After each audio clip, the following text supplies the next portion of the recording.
Buongiorno, benvenuti al nostro Focus TG. Siamo in diretta anche oggi per informarvi di quello che sta succedendo in Veneto. Parleremo di emergenza maltempo, parleremo del Mose, parleremo di coronavirus, attualità politica, cronaca, tutto quello che sta succedendo in queste ore nella nostra regione. Allora, andiamo con ordine. Le notizie più importanti del momento sono quelle che riguardano l'ondata di maltempo che sta per abbattersi sul Veneto. In realtà le prime avvisaglie le abbiamo già viste, da qualche ora piove su quasi tutto il territorio regionale. L'ondata vera e propria è annunciata fra ora di pranzo, quindi fra poco, e questo pomeriggio, secondo le ultime informazioni diffuse anche dall'assessore alla protezione civile Giampaolo Bottacin, potremmo avere 100, anche fino a 200 mm di pioggia sulle zone montane e pedemontane del Veneto, con 20 fino ai 100 km all'ora. Quindi sono previsioni, ma il rischio è davvero importante, tanto che nel Bellunese si è deciso di chiudere molte scuole e di rinviare tutti gli eventi di vario genere. In altre zone, come nella montagna vicentina, al momento non ci risultano scuole chiuse, nessuno ha fatto questa scelta preventiva perché pare che il maltempo debba sfogarsi un po' più su. Sono tenuti d'occhio tutti i corsi d'acqua, i fiumi, abbiamo visto cosa è successo in Piemonte nelle scorse ore, speriamo di non dover commentare anche oggi danni e disastri. Naturalmente, se questo dovesse succedere, noi saremo pronti a entrare in edizione straordinaria in qualsiasi momento. Ora chiedo a Fabio Verin in regia di farci vedere questa immagine. Vedete, questo è il contorno del Veneto che si intravede al di sotto di queste scie che sono quelle della web app, ovvero di un insieme di radar che l'ARPAV, l'Agenzia regionale per l'ambiente, mette insieme. Allora, vediamo come si stanno muovendo a partire dalle 9 di oggi. Vedete, nuvole, il giallo sono piogge moderate, il rosso sono piogge intense, il viola sono piogge intensissime. In questo momento non abbiamo piogge intensissime sul territorio e abbiamo piovaschi importanti. Vedremo cosa succederà. Del maltempo parleremo diffusamente durante la nostra diretta qui a Focus. Adesso però andiamo da Mirko Cavallin che è con Alessandro Costacurta. Li vedo quasi sotto la pioggia, speriamo non sotto la pioggia, insomma sappiamo che sono sul ponte di Bassano, il ponte vecchio, perché oggi cade una ricorrenza molto importante per il ponte, vero Mirko?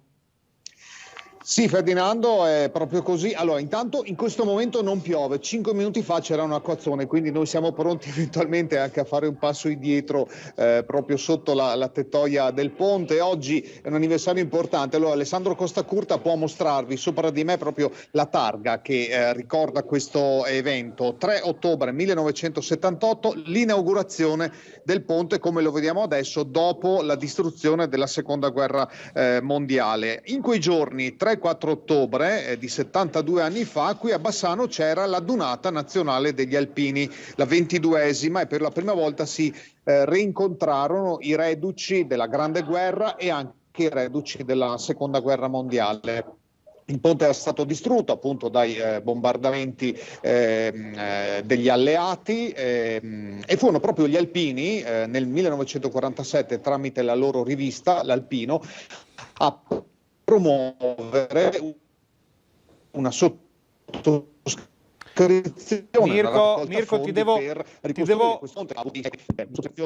Mirko, ti devo interrompere perché abbiamo qualche problema di connessione. Vi chiedo se riuscite a spostarvi in una zona più aperta perché riceviamo malamente il segnale, la voce. Peccato perché è molto interessante questa ricorrenza. Riproviamo, eccoci.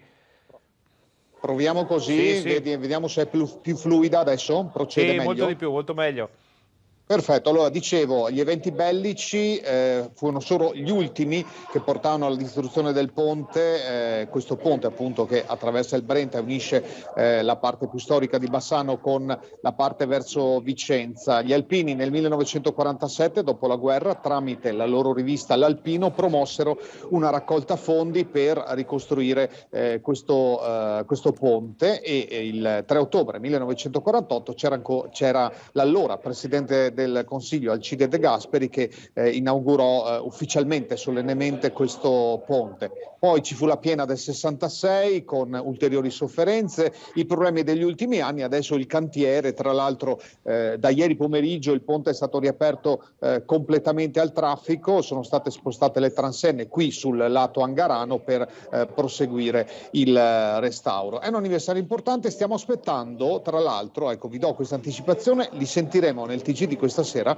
un gruppo di alpini reduci della leva 89-90, avevano fatto il corso allievi ufficiali ad Aosta e si stanno ritrovando proprio qui oggi a Bassano sul ponte. È un loro anniversario perché fu l'anniversario del loro servizio militare, ma coincide questo arrivo a Bassano, saranno una decina del nord Italia, anche con questo anniversario del ponte, quindi raccoglieremo le loro voci e stasera nel TG ve le proporremo. Molto bene Mirko, vi chiedo prima di lasciarvi andare, so che avete molte interviste, molte informazioni da raccogliere, chiedo se Alessandro Costacurta ci può far vedere un po' il ponte riaperto spostandosi un po' alla sua destra, così facciamo vedere ai nostri telespettatori.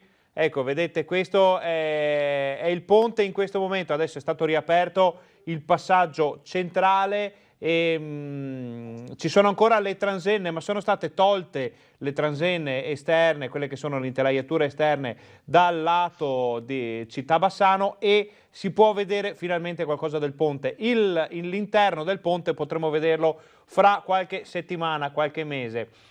Mirko, ti ringraziamo di questo collegamento. Ci sono altre notizie da Bassano al momento?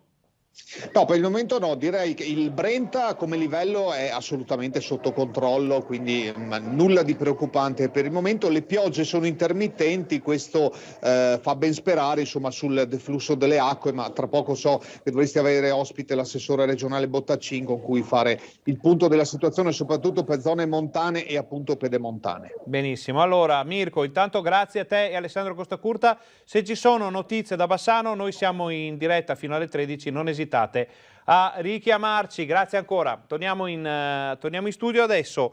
Noi dovremmo avere in arrivo Chiara Gaiani, sempre via Skype da Padova, perché come sapete ormai siete abituati a questo sistema di informazione che abbiamo noi qui al Focus TG di Rete Veneta. Sentiamo i nostri giornalisti via Skype per capire che cosa sta succedendo nelle città del Veneto. Abbiamo sentito Bassano, poi sentiamo Padova, poi vediamo se riusciamo a raggiungere anche Vicenza. Da Venezia abbiamo novità importanti che riguardano il Mose, ma le sentiremo fra poco perché si sono alzate le paratoie. Sembra che sia andato tutto bene, nonostante i 115-119 centimetri a naso, perché dovevano essere 135, ma non abbiamo il dato esatto in questo momento. Pare che Venezia sia all'asciutto, ci sembra che sia all'asciutto anche Chiara Gaiani da Padova. Buongiorno Chiara, con Federico Cibotto. Ti confermo. Buongiorno Ferdinando, buongiorno ai telespettatori, sì, ringrazio il collega che è con me, Federico Cibotto, sì, ti confermo, siamo all'asciutto. Devo dirti che alzando gli occhi al cielo c'è addirittura qualche piccolo sprazzo di sereno tra le nuvole e come vedi ci troviamo davanti al centro San Gaetano, dove oggi è il primo giorno di preapertura sostanzialmente per la mostra dedicata a Van Gogh, una delle primissime mostre ad essere aperte in questo periodo così particolare, una mostra che sarà fortemente condizionata da tutte le misure di sicurezza legate al coronavirus, che se vuoi velocemente certo Chiara. Certo, perché immaginiamo che molti nostri telespettatori possano essere invogliati anche dai collegamenti che abbiamo fatto nei giorni scorsi a procurarsi un biglietto, andare a vedere questa mostra straordinaria su Van Gogh, quindi è bene che spieghiamo un po' come funziona. Ecco, allora la prima cosa da fare su consiglio del curatore Marco Goldin è quella di prenotare.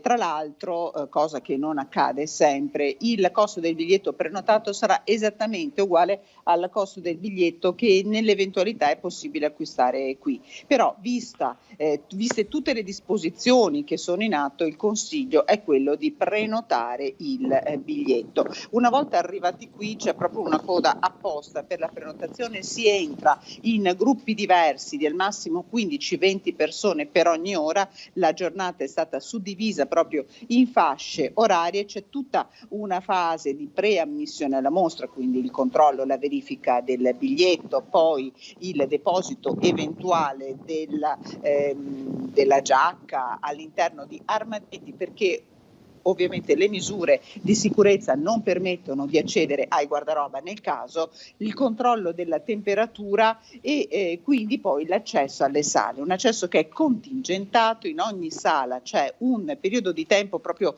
limitato per poter vedere la mostra. Per esempio, io ricordo una in cui siamo entrati poc'anzi, in cui ci si poteva stare dentro 14 minuti al massimo, però vi assicuro che la sensazione è stranissima. C'è perfetto silenzio all'interno delle sale, quasi tutti i visitatori che sono arrivati oggi, e tra oggi e domani si calcola saranno circa 1300 le persone che entreranno qui, hanno preso le audioguide. C'era veramente un silenzio quasi mistico, una sensazione particolare, anche perché il numero proprio limitato di persone che entrano ti permette di avere un rapporto diretto con i quadri. Noi poi vi racconteremo anche che cosa ci hanno raccontato, che cosa ci hanno detto alcuni dei visitatori della mostra, ovviamente tutti con la mascherina, igienizzante disponibile ovunque, è fondamentale l'igienizzazione delle mani, e proprio un percorso guidato che accompagna poi il visitatore all'uscita, quindi la consegna poi dell'audioguida, la ripresa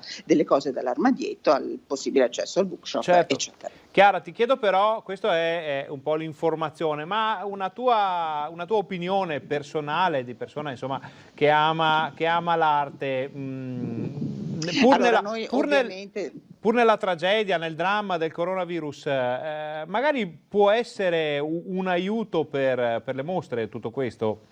Ma assolutamente, forse la bellezza è proprio quella di poter rimanere all'interno e di poter avere, come ci hanno raccontato molte persone, io non l'ho potuto provare di persona perché la nostra visita è stata una visita tra virgolette di lavoro, mi sono proprio ripromessa di poter venire da visitatrice per poter restare all'interno delle sale, ma il racconto delle persone che hanno potuto godere e gustare la mostra da visitatori è stato quello di una possibilità di un rapporto intimo, anche di un dialogo con alcuni quadri, e questo ci ha raccontato un po' anche il sindaco, che è uno dei più fieri sostenitori della mostra, che era presente qui con la moglie proprio ad accogliere i primi visitatori di questa mostra, e vi assicuro che la sensazione è una sensazione molto particolare, anche perché ci sono delle opere che sono arrivate qui a Padova e anche in Veneto proprio per la prima volta. Raccontava ad una delle persone che si avvicinavano per chiedere l'autografo Goldin che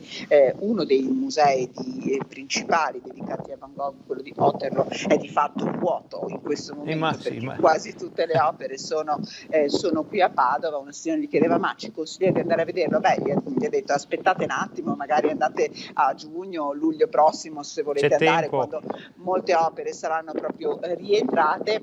Qui di fatto non ci sono le opere di Van Gogh che non possono viaggiare, perché lo stesso raccontava durante questo percorso molto veloce che abbiamo fatto Goldin, che essendo realizzate su un materiale, su una tela anche di scarsa qualità, anche con di colori di scarsa qualità, alcune di queste opere proprio non si possono muovere per problemi di conservazione. Però qui è davvero possibile vedere dei capolavori straordinari e vederli con il tempo, pur nel limite della mostra, perché in tutto la visita dura al massimo 60 minuti, pur con i limiti dettati da queste condizioni eccezionali in cui stiamo vivendo. È un'esperienza molto particolare. Comunque possiamo dire, Chiara, che un'ora con Van Gogh, insomma, è un'ora ben spesa. Prima di lasciare andare te e Federico Cibotto, con la solita raccomandazione, richiesta: se succede qualcosa di importante non esitate a richiamarci, siamo fino alle 13 in diretta. Ti chiedo se ci sono notizie di cronaca importanti da Padova. Sì, infatti, intanto ovviamente con il collega Federico Cibotto stiamo monitorando la situazione e l'evoluzione del meteo, anche se per ora a Padova la situazione sembra davvero sotto controllo. Poi stiamo continuando a seguire le evoluzioni legate all'aggressione subita mercoledì sera dall'avvocato Piero Longo, l'avvocato di Berlusconi. Proprio in queste ore c'è stata in tribunale a Padova l'udienza preliminare per la convalida dell'arresto delle 2 persone che sono agli arresti domiciliari, proprio con l'accusa di lesioni personali gravissime nei confronti dell'avvocato Longo. La buona notizia è che l'avvocato Longo, dopo circa un giorno di ricovero in ospedale, è tornato a casa e ovviamente continuano le indagini per capire che cosa abbia portato a questa aggressione comunque davvero brutale e violenta in centro a Padova. Insomma, eravamo in pieno centro a Padova. Aggiungo che c'è stato un incidente in autostrada questa mattina, pareva insomma fosse un incidente più grave, 2 auto si sono scontrate in A13 all'altezza del casello di Padova Sud, una persona è stata ferita ma era arrivato l'elicottero che per fortuna non è neanche stato fatto scendere, perché le ferite della persona appunto non erano così gravi. Molto bene, allora Chiara, grazie per queste informazioni, torneremo su Padova se ce ne sarà bisogno. Buon lavoro a te e al collega Federico Cibotto, grazie ancora. Grazie, buon lavoro a voi. Quindi avete sentito novità, da una parte molto belle sulla mostra di Van Gogh a Padova, uno degli eventi principali del Veneto in quest'anno così molto particolare, dall'altra comunque Padova sempre foriera di cronaca e di notizie per il nostro telegiornale, notizie che poi andremo a rivedere e a seguire dopo la pubblicità perché facciamo una breve pausa, ma state con noi perché torniamo fra pochissimo.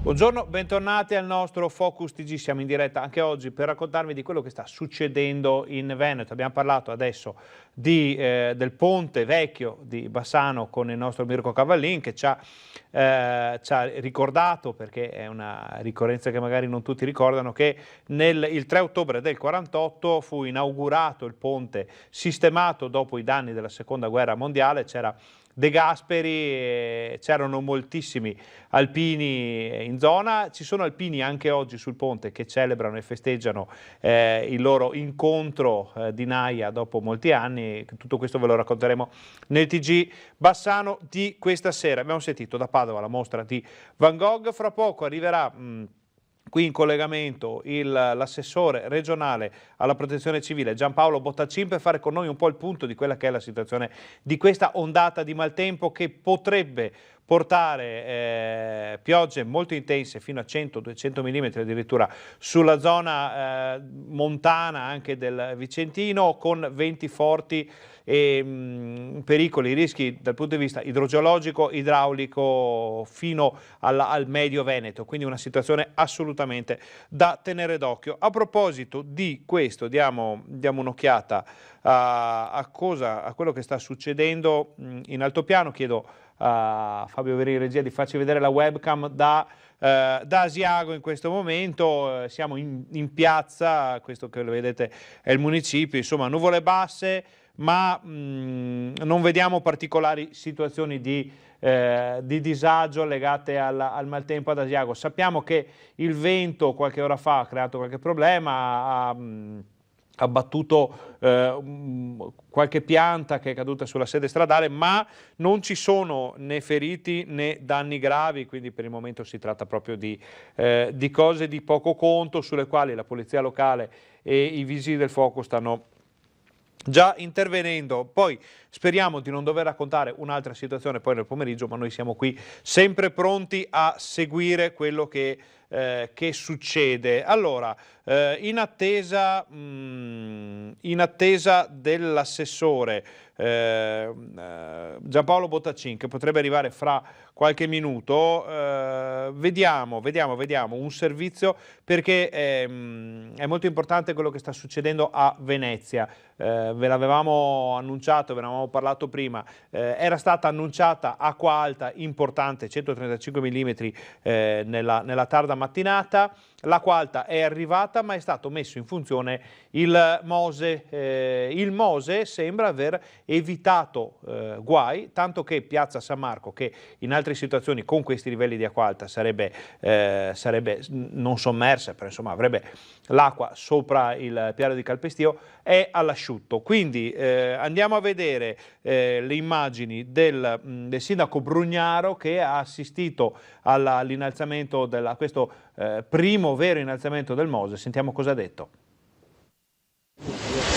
Alle 10:10 Mose è sollevato, possiamo vedere che la marea in questo momento sono 70 cm di dislivello tra il mare fuori, qua siamo a Malamocco, e dentro la laguna.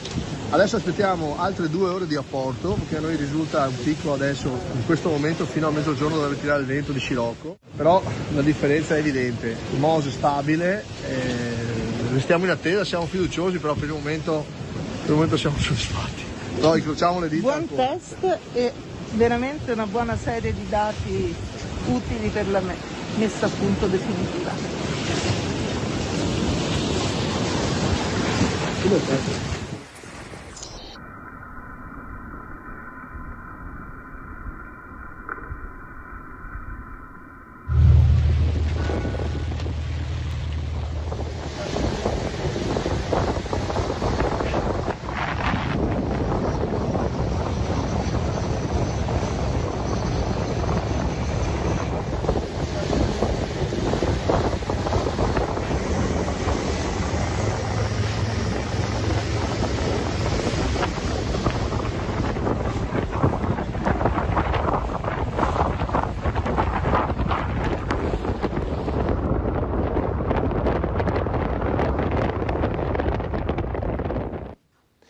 Queste erano immagini davvero straordinarie di un evento che potrebbe assumere importanza epocale, perché per la prima volta dopo tanti anni Venezia è al sicuro. Vediamo altre immagini che ci arrivano dalle varie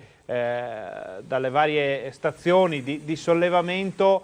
Par di capire, allora intanto è tutto in via di definizione, perché sta succedendo ora il sollevamento di cui abbiamo visto le immagini prima, e quello che diceva il sindaco Brugnaro riguardava le 10, 10:30, quindi un paio d'ore fa, però pare proprio che il sistema Mose, messo in funzione davvero per la prima volta in modo lo stress test, diciamo, quindi un test probante, stia funzionando. Naturalmente non tutta Venezia è del tutto all'asciutto, però zone come Piazza San Marco, che con questi livelli di acqua alta sarebbe sott'acqua, ci dicono sia all'asciutto. Abbiamo visto delle foto, abbiamo sentito i nostri colleghi, la nostra redazione di Venezia, quindi un giorno da segnare sul calendario della storia recente di Venezia. Allora, c'è da dire che eventi come quello dell'anno scorso probabilmente avrebbero causato lo stesso problemi gravi, ma vedere Venezia all'asciutto con l'acqua alta, grazie a quest'opera comunque discussa, comunque complicata, comunque che ha moltissime complicazioni, è un bel giorno per tutti. Speriamo di non dover commentare invece situazioni gravi in altre parti del Veneto, però per ora Venezia non è salva, perché Venezia bisogna salvarla, ci sarà tanta strada da fare per salvarla del tutto, però per oggi Venezia ha i piedi all'asciutto. Allora, questa era la situazione veneziana. Noi dovremo avere fra pochissimo l'assessore Bottacin, quindi evitiamo di mandare servizio, di iniziare a vedere approfondimenti vari, e apriamo una parentesi riguardante il coronavirus, perché va bene l'emergenza maltempo, va bene Venezia, ma bisogna sempre stare molto attenti a quello che sta succedendo in Veneto con l'epidemia da Covid-19. Questi sono i dati che sono arrivati questa mattina dall'azienda Zero della Regione del Veneto. Li vediamo assieme, li ingrandiamo in modo tale che voi possiate vederli con noi. Allora, casi positivi in più rispetto all'ultima rilevazione, che era quella di ieri sera, sono 176, un numero comunque abbastanza alto, che resta in quota con i dati dei giorni scorsi. Le zone più colpite sono Venezia con 58 nuovi casi, Padova con 25, Vicenza con 32, poi Verona 18, Belluno 17, Treviso 17, Rovigo un solo caso. Questa è più o meno la situazione. I casi attualmente positivi sono cresciuti nelle ultime settimane, eravamo a 2000 poco tempo fa, siamo già a 4112, questo ci conferma la necessità di prestare la massima attenzione, di usare le mascherine, tutti quelli che sono i dispositivi e le precauzioni per evitare danni. Torniamo in studio, torniamo a parlare di emergenza maltempo perché abbiamo in collegamento Skype l'assessore alla protezione civile Giampaolo Bottacin. Assessore, buongiorno, grazie per averci contattato, le rubiamo poco tempo perché sappiamo che la giornata è parecchio convulsa. Qual è la situazione in questo momento? Buongiorno a tutti gli ascoltatori. La situazione in questo momento è che stiamo attendendo la fase più importante dell'evento meteo previsto. Diciamo che le ultime previsioni appena aggiornate prevedono che l'evento dal punto di vista delle precipitazioni sarà fortunatamente meno intenso di quanto previsto, ma comunque un evento importante. Rimane invece l'allerta per vento forte che in quota potrà raggiungere anche raffiche di velocità superiori ai 100 km/h e a fondovalle invece naturalmente velocità molto più basse, però rimarrà l'allerta per il vento forte. Il momento di massima attenzione sarà quello dalle più o meno insomma dalle 15 alle 18 pomeriggio di oggi, e quindi si invita tutta la popolazione ad attenersi a quelle che sono le norme anche, io dico, del buon senso, quindi rimanere distanti dai corsi d'acqua, soprattutto quelli secondari che sono quelli che ci danno maggiori preoccupazioni, da luoghi notoriamente a rischio frana piuttosto che da oggetti che potrebbero essere fatti cadere dalle raffiche del vento. Queste sono le regole, le buone pratiche che vanno applicate sempre quando ci sono eventi meteo come quello che sta investendo in queste ore il Veneto. Certo, Assessore, se dovessimo fare una mappa del rischio, noi abbiamo visto che il bellunese già da ieri si è preparato a questo evento chiudendo alcune scuole, evitando manifestazioni di vario genere. Siamo a rischio anche della fascia montana vicentina o naturalmente, posto il fatto di cui abbiamo parlato prima, che anche se l'evento sarà meno grave del previsto bisogna stare molto attenti, è meglio restare in casa e stare tranquilli oggi? Sì, allora come avevamo detto ieri la situazione più intensa sarà nella zona del bellunese, questo ci viene confermato anche dalle previsioni di oggi. Avevamo comunque sottolineato già ieri e anche ieri l'altro che anche tutta la fascia montana e pedemontana, sia trevigiana che vicentina, avrebbero visto degli eventi intensi. Tanto è vero che questa mattina la situazione di maggior precipitazione accumulata si registrava nella zona di Recoaro, quindi nel Vicentino, e quindi anche quella zona là è previsto che ci siano degli eventi intensi dal punto di vista della quantità di pioggia caduta. Certo, mi scusi, l'ho interrotta, mi dica. No, come dicevo, l'evento prevederà piogge intense che andranno a creare qualche problema, o almeno questa è la previsione, sui corsi d'acqua minori, non sui corsi d'acqua maggiori. Quindi per quanto riguarda i principali fiumi del Veneto non prevediamo particolari criticità, mi riferisco al Piave, mi riferisco al Brenta, mi riferisco al Bacchiglione, l'Adige, il Tagliamento, il Livenza, insomma i principali corsi d'acqua non dovrebbero creare problemi. Invece quelli minori, che si ingrossano in tempi molto rapidi, ecco, questi potrebbero dare qualche preoccupazione. Assessore, noi stiamo vedendo qui sul nostro computer, forse riesce a vederlo anche lei, il radar dell'ARPAV che sta segnando una fase forse di respiro prima del passaggio intenso. Questi sono radar di un 10 minuti, un quarto d'ora fa, vediamo che si sta spostando verso nord-est, ma non dobbiamo cadere in questo tranello perché il brutto, il peggio deve ancora arrivare. Ma così ci viene detto da ARPA. Io ho sentito i tecnici di ARPA l'ultima volta mezz'ora fa e appunto mi confermano che nel pomeriggio ci saranno queste precipitazioni intense che andranno a sommarsi alle precipitazioni che ci sono state in queste ore e anche nella notte scorsa. Benissimo. Assessore, prima di lasciarla, perché immaginiamo che sia molto impegnato, una domanda di natura più logistica. Abbiamo visto il Veneto, anche la Pedemontana in queste settimane, in questi mesi è stata sottoposta a tantissimi eventi atmosferici anche gravi. Siamo sempre più preparati a rispondere o comunque è sempre difficile rispondere a eventi di questo genere? Ma per quanto riguarda gli eventi meteo, la risposta devo dire che, ma non lo dico io, insomma, l'ha detto il Presidente della Repubblica Mattarella il 12 marzo dell'anno scorso, quando è venuto a Belluno, e riferendosi alla risposta che è stata data all'emergenza Vaia, ha dichiarato che il Veneto ha dato una lezione di protezione civile a tutto il paese. E questo è grande merito di tutti i soccorritori che sono in campo, sia quelli professionisti che quelli volontari, e noi abbiamo una quantità di persone preparate e in grado di intervenire che nessun'altra realtà è in grado di mettere in campo, per cui credo che dal punto di vista della risposta agli eventi meteo possiamo semplicemente dire che siamo, se non assolutamente la perfezione non esiste, se non ad altissimo livello, insomma a un buon livello, e credo che difficilmente si trovino uguali in giro per l'Italia. Per quanto riguarda l'aspetto relativo alla prevenzione, vorrei ricordare che la Regione Veneto ha messo in campo un piano, ha definito un piano che vale 3 miliardi e 200 milioni di opere pubbliche per la mitigazione del rischio. Di questo piano già sono stati avviati i cantieri per oltre 900 milioni di euro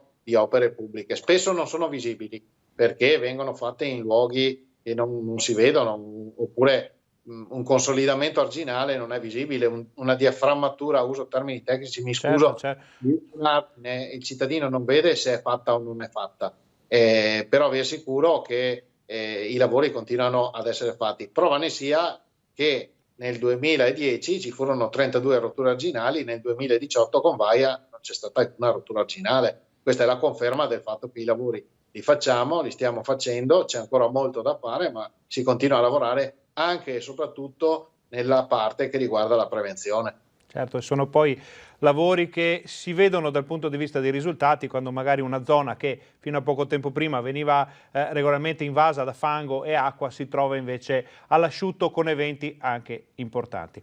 Assessore, noi la ringraziamo per questo collegamento, speriamo di non dover commentare poi danni, speriamo di poter dire è passata in modo, siamo passati indenni sotto questa bufera, e comunque buon lavoro e grazie ancora. Grazie a voi, buona giornata.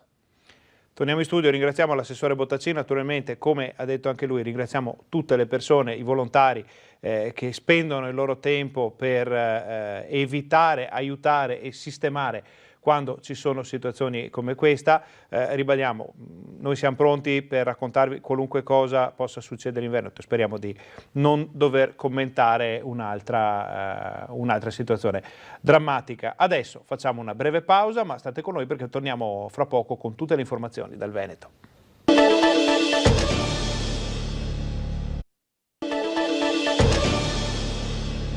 Buongiorno, bentornati al nostro Focus TG, siamo in diretta anche oggi per raccontarvi, informarvi di quello che sta succedendo in Veneto. Abbiamo sentito poco fa l'assessore alla protezione civile del Veneto Giampaolo Bottacin che ci ha spiegato che forse questo evento atmosferico meteorologico sarà probabilmente meno intenso di quello che si pensava, ma l'attenzione resta comunque altissima perché le piogge di questo pomeriggio previste fra le 15 e le 18 saranno davvero molto intense, soprattutto sulle montagne, sulla fascia pedemontana. C'è il rischio che si ingrossino i corsi d'acqua, anche e soprattutto quelli secondari, ci sono rischi idrogeologici, ci sono rischi di frane, insomma non è il caso di andare troppo in giro, andare alla ricerca del pericolo in giornate come questa. Probabilmente in Veneto centrale, la parte bassa, quindi le province di Padova, Rovigo e il Basso Veronese dovrebbero essere meno interessate. È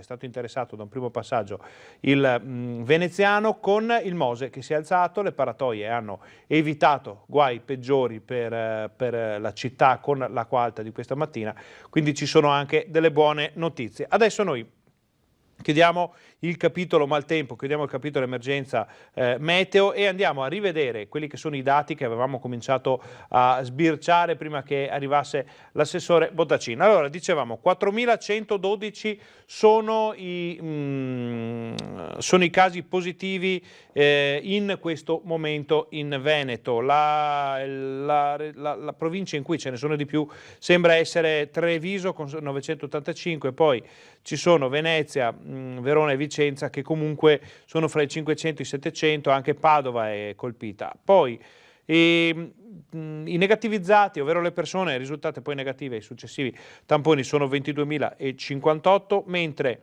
i positivi dall'inizio dell'emergenza, quindi dal 21 febbraio scorso, sono 28.363. La tabella dei decessi che va aggiornata quotidianamente, sono 2.193 le persone che hanno perso la vita a causa del coronavirus. Questo dato riguarda sia gli ospedali che le strutture extra ospedaliere del Veneto. Seconda parte della tabella, ogni giorno va guardata con la massima attenzione perché è importantissima, ci dice quanti ricoverati abbiamo in Veneto. In questo momento potete vedere che i numeri comunque ci sono in tutti gli ospedali, abbiamo 242, eccolo qua il dato complessivo, 242 persone ricoverate in Veneto, di queste 174 sono positive, 68 sono negativizzate. Questo è il dato che riguarda l'area non critica, ovvero persone che hanno bisogno di essere curate in ospedale ma non sono in condizioni tali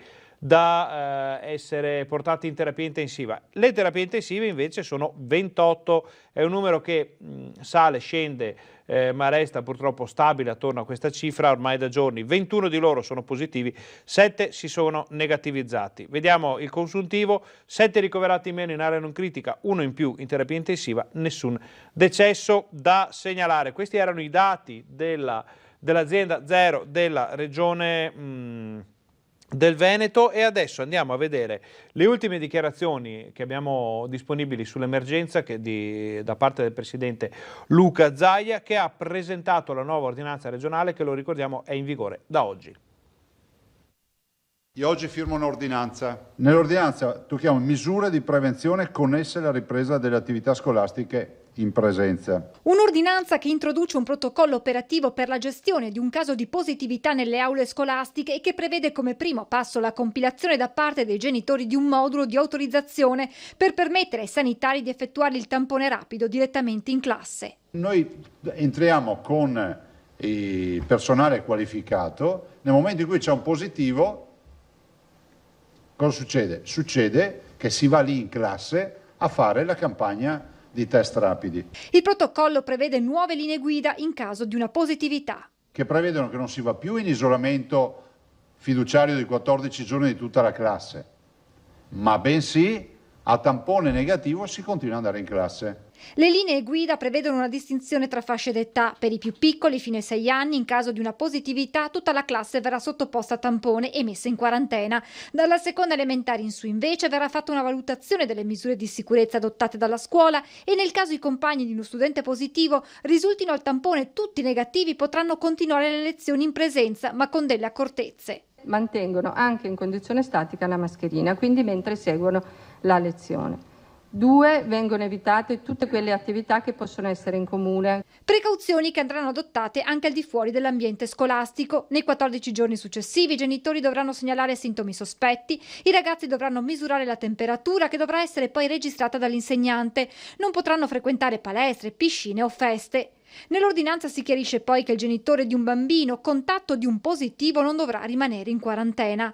Altro importante aspetto introdotto dal nuovo provvedimento regionale riguarda la riammissione in classe in caso di assenza di uno studente non sospetto Covid. Abbiamo cercato di togliere dalle scatole tutti questi certificati che giravano, che accompagnavano questi ragazzi per uscire, stare a casa, tornare a scuola. Il soggetto col semplice raffreddore, non accompagnato da febbre, senza diciamo vomito, senza diarrea, non ha bisogno di stare a casa. Quindi il naso che cola da solo non ha bisogno di stare a casa, o perlomeno se ha bisogno di stare a casa non deve essere considerato un sospetto Covid, quindi rientra a scuola solo con la giustificazione. Abbiamo eliminato il discorso dell'autodichiarazione. Diamo gratuitamente i test rapidi a tutti i medici, pediatri di base, medici di base che vogliono far parte della squadra. Misure che arrivano in un momento in cui la curva dell'epidemia torna a salire. Da lunedì iniziano tutte le mattine le riunioni che facevamo durante il Covid del coordinamento nazionale con il dottor Borrelli. E su una eventuale reintroduzione dell'obbligo della mascherina all'aperto, il governatore dice: non escludo che si possa passare anche a una fase successiva. Ad oggi no. Durante la conferenza stampa che avete appena visto sono stati presentati anche i nuovi test rapidi che saranno utilizzati nelle scuole. Come sempre il Veneto è all'avanguardia per dimostrare come funzionano questi test. Il presidente Zaia si è sottoposto all'analisi proprio davanti ai giornalisti. Ecco com'è andata.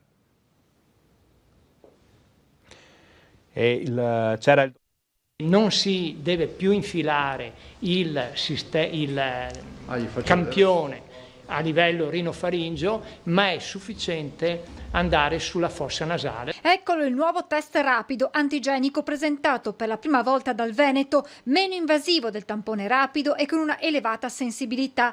A testarlo davanti ai giornalisti lo stesso governatore Zaia in modalità di autosomministrazione. Adesso fa così.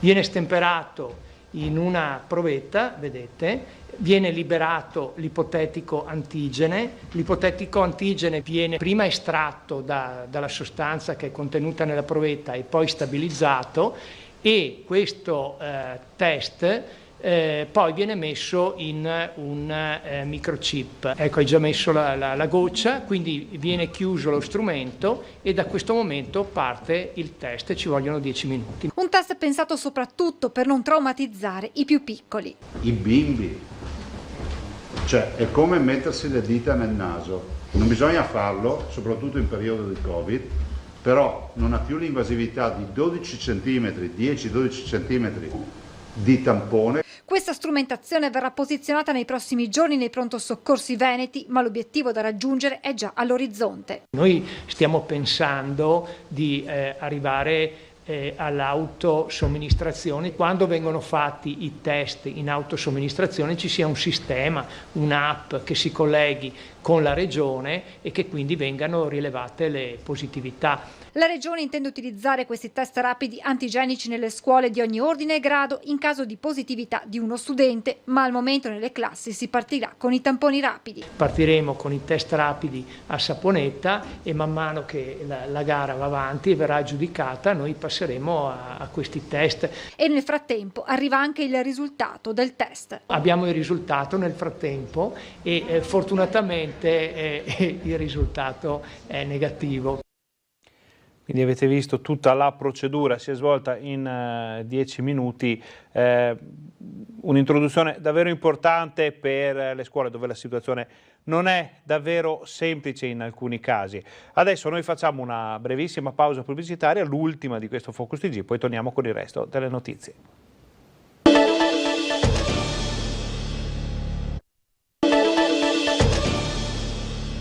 Buongiorno, bentornati al nostro Focus TG. Allora, abbiamo visto un po' di notizie da tutto il Veneto, buone notizie dalla Laguna, da Venezia, il capoluogo regionale, una delle città più belle del mondo, salva per ora dalla Qualta grazie al Mose, giorno storico, giornata davvero epocale. Sono in arrivo poi tutte le interviste, tutti gli approfondimenti che potrete vedere nei telegiornali delle nostre emittenti questa sera. Lo ricordiamo, lo ribadiamo perché davvero sembra la conclusione questa di un percorso molto lungo, fatto di scandali, fatto di enormi problemi, fatto di situazioni che hanno portato il Veneto all'attenzione di tutto il mondo e non certo per motivi piacevoli, ma questa è la conclusione, questo è il primo giorno di quella che potrebbe essere una nuova vita per Venezia, con il Mose pronto a sollevarsi per salvare la città dall'acqua alta. Se sarà davvero così, lo vedremo soltanto in situazioni più probanti, con maree più alte. Chiudiamo il capitolo maltempo, siamo quasi in chiusura del telegiornale, ma ci sono delle situazioni che vanno comunque tenute d'occhio, come quella dello spaccio di sostanze stupefacenti a Vicenza, dove il degrado legato al mondo della droga ha dato qualche grattacapo all'amministrazione comunale. Ne abbiamo parlato con il sindaco Francesco Rucco. Per la mia amministrazione era fondamentale la sicurezza e in particolare il periodo storico che prevede un grande consumo di droga purtroppo a Vicenza. Il suo è stato un vero e proprio blitz politico antidroga. Sin dalla sua elezione nel 2018 Francesco Rucco ha dichiarato guerra al traffico di stupefacenti. Noi di Rete Veneta abbiamo siglato con lui, sin da quando era ancora candidato al trono di Palazzo Trissino, un contratto in cui al primissimo punto c'era la sicurezza, e l'attuale sindaco si è impegnato a restituire ai cittadini Campomarzo, a risolvere il degrado nei parchi di Vicenza e a riportare la sicurezza sulle strade e nelle piazze. Noi non ci siamo accontentati di chiacchiere, pretendiamo fatti, numeri, e i numeri a oggi dicono che Francesco Rucco ha mantenuto la sua promessa. Rispetto al giugno del 2017, quando governava l'amministrazione di centrosinistra, il sindaco di centrodestra al giugno del 2020 ha incrementato del 326% il numero di tossicodipendenti identificati. Anche gli interventi del nucleo operativo speciale sono cresciuti del 266,7% e gli arresti per spaccio sono aumentati del 150%. I dati più eclatanti però riguardano il più 658% di violazioni accertate al regolamento comunale in materia di stupefacenti e addirittura il più 1675% di segnalazioni alla prefettura di detentori di droga. In più è stata introdotta con un'ordinanza la maxi sanzione da 400 euro per chi acquista stupefacenti. Insomma, bisogna dare atto a Francesco Rucco che non è stato con le mani in mano. Stiamo lavorando per aumentare l'organico della polizia locale, non a caso oggi presentiamo il nuovo ufficiale di polizia locale proveniente appunto attraverso un concorso di mobilità esterna in Comune di Vicenza, che si occuperà anche esso di sicurezza in città e antidegrado, e poi dall'altra anche la sede distaccata della polizia locale, su cui stiamo proseguendo nella realizzazione del progetto in Campomarzo. Insomma, se da una parte questo sindaco, come altri primi cittadini, sta facendo il possibile, dall'altra c'è da chiedersi cosa aspettano il governo, organo esecutivo, e il Parlamento, organo legislativo, a modificare leggi e codici per renderli più efficaci.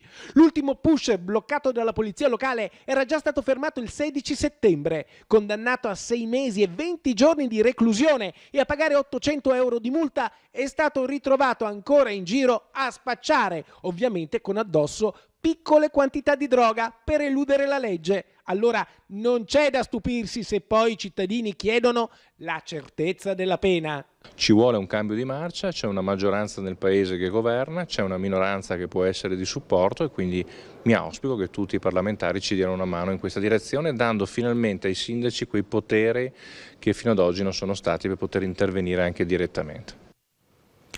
Questo era il punto sulla lotta allo spaccio di stupefacenti a Vicenza. Abbiamo sentito i dati e le parole del sindaco Francesco Rucco, quindi una situazione che ha bisogno ancora di essere monitorata, che ha bisogno di risposte da parte dello Stato, da parte del governo, ma che comunque ha dato le prime risposte ai cittadini. Detto questo, ribadiamo massima attenzione nel pomeriggio per la probabile ondata di maltempo, il passaggio della perturbazione che potrebbe scaricare sulle montagne, sulla zona pedemontana, piogge molto intense. Per ora il cielo sembra esserci si è un po' schiarito, vedremo cosa succederà nel pomeriggio, noi siamo sempre pronti per informarvi anche di eventuali problemi molto gravi qui su Rete Veneta, canale 18.